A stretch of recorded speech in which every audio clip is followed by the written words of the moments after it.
सैटी films पर जाएं।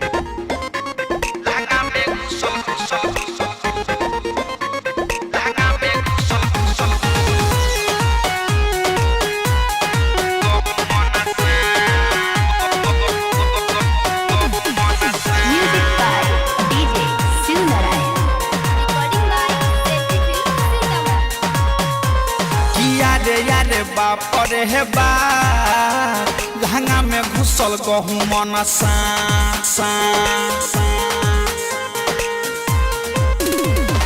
याद बाप रे हे बाप लहंगा में घुसल गहूँ मन सा लहगटा डर देह करे थर थर एकरा देखिए के भइल बाटे माथा खराब किया रे बाप रे हे बाप लहंगा में घुसल गहूँ मन सा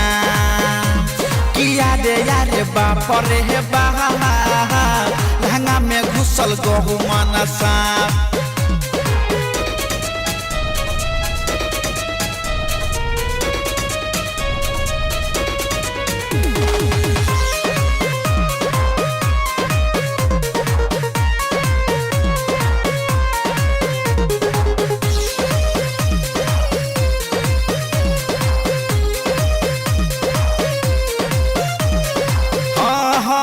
सजिया पसुतल रहनी गइनी डेराई लहंगा में हमारा गइल समाई रे सखी सजिया पसुतल रहनी गइनी डेराई लहंगा में हमारा गइल समाई मोटे लह में बरका रहे देखिए के भगनी जहे तहे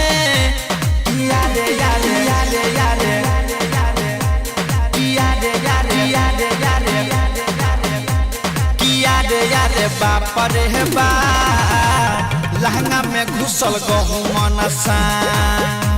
किया रे बाप रे बाप लहंगा में घुसल गहूँ मन सा लहगटा डर देह करे थर थर एकरा देखिए के भइल बाटे माथा खराब किया रे बाप रे बाप लहंगा में घुसल गहूँ मन सा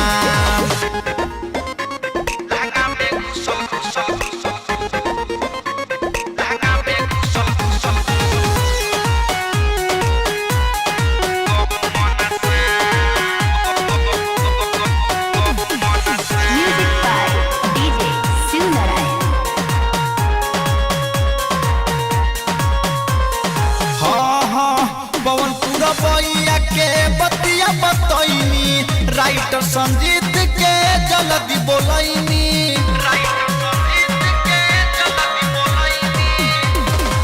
पवनपुर बइया के बतिया बतैनी राइटर संजीत के जल्दी बोलैनी अरुण मुकेश रंजित बारहे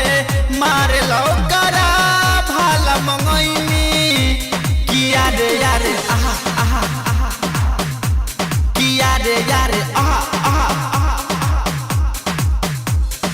यारे यारे बाप रे बाप लहंगा में घुसल गहूँ मन सा किया रे बाप रे बाप लहंगा में घुसल गहूँ मन सा